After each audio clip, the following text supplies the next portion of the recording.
What's going on, guys? Pixelated back at it again with another review. Today we are looking at the reverse shattered backboard and the OG shattered backboard and comparing the two. Look, I know the exposure's off, but this is old footage and I haven't posted in a while on my YouTube, and I'm sorry for that, but to be honest, it's really because I've been taking massive amounts of L's lately, like boatloads.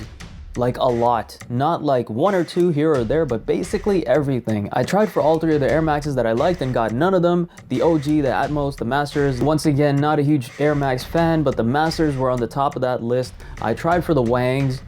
You know what I'm talking about. Super L on those. Probably a few others in between, but yeah, it wasn't a pretty sight. Then when I do manage to take two W's, these damn boutiques be sleeping on my shipments. Where they at, B? I ordered them over the weekend. I was able to get the United Arrow City socks. Actually, a friend was able to help me get them, so thanks, Brian, if you're watching. And I was able to get a pair of Vapor Max. I'm not going to tell you which ones because they're kind of cool, but you'll see them soon. But since motherfuckers don't like to ship stuff on time, I'm sitting here empty-handed, which is why I pulled this review out of the archives for you guys, and the clips are short, so let's get into it.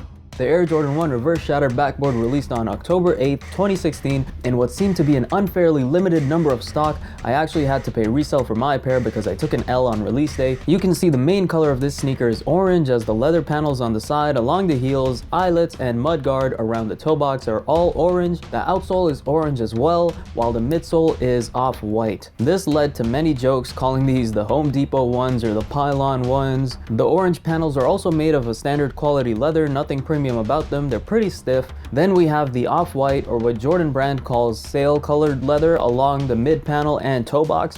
This is probably the shining star of this sneaker, as the sail leather on this is actually very soft and tumbled. The fact that it's tumbled is probably a first for any Jordan 1 ever, or at least any that I've ever seen. It kind of surprises me that they would combine such premium quality leather with the orange leather being so standard. The swoosh on the sneaker is black and goes around the back, and the sneaker comes with black laces as well as alternative sail laces, which I thought was pretty cool and my preference for these sneakers. Whoop, check it out, guys. You get to see both sneakers on my feet at the same time. This is how you do comparisons, boys. Yes, I'm aware my OG shattered backboards have some fudged up toes, but sometimes you gotta deal, boys. Both of these sneakers have the shattered backboard insole, where you see the graphic of a rim, and an actual shattered backboard where the glass is mid-fall.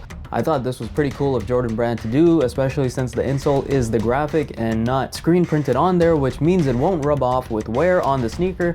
Of course, this is something that 99.9% of the people you interact with or come across won't see or care to acknowledge. But as a guy who enjoys sneakers, these things are truly just self-fulfilling, and it just makes me happy to know it's there and that the company put in the effort to include that design choice. It's like I'm constantly stepping on a piece of history when I'm walking in these bad boys. Is that weird?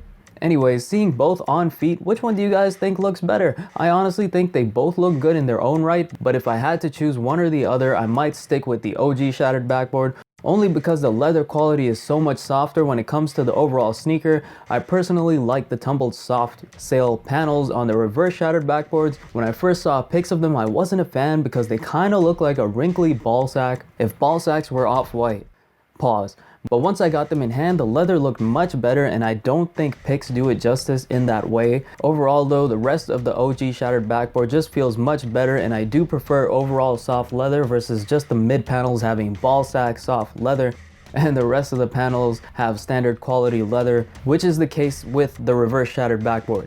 At the same time, the reverse shattered backboard came with the sail laces, which I thought was the right move by Jordan Brand. There's nothing better than sail laces in my opinion. As I've told you guys before, I'm a sucker for alternative laces, and not many sneakers come with off-white / sail alternative laces, which is a bummer. That color is like kryptonite for me on laces. Okay, enough of the sail lace worshipping. Of course, both sneakers have the Nike Air on the tongue and the outsole. None of that Fugazi Jumpman shit. And the Air Jordan Wings logo on the leather panel along the ankle. The main difference between these two visually is really just that the black panels on the OG shattered backboards are orange on the pumpkin spice shattered backboards.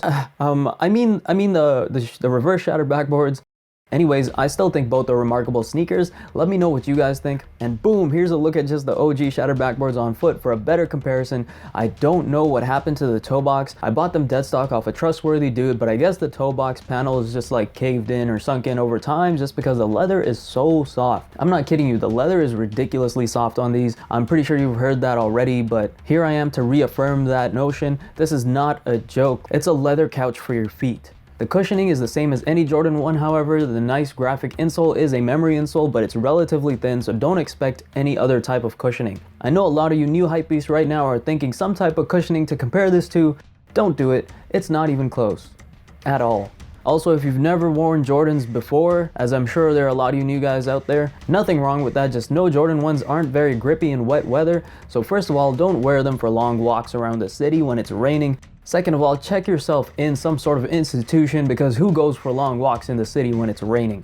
Y'all silly. These OG shattered backboards also came with alternative laces, but the alternative laces they came with are white, which makes absolutely no sense to me since nothing on the shoe is actually white. Like, I'm never gonna put these on the shoe for that very reason. I'd be just as well off if they gave me neon green laces with purple polka dots on them. Regardless, these sneakers are amazing, and so are the reverse shattered backboards. I think you can't go wrong with either. That caps off my review and comparison. I know there was no hypebeast lacing this time around. It's an old video. I didn't do that back then. If you took anything from this video, please hit that like and hit that subscribe button.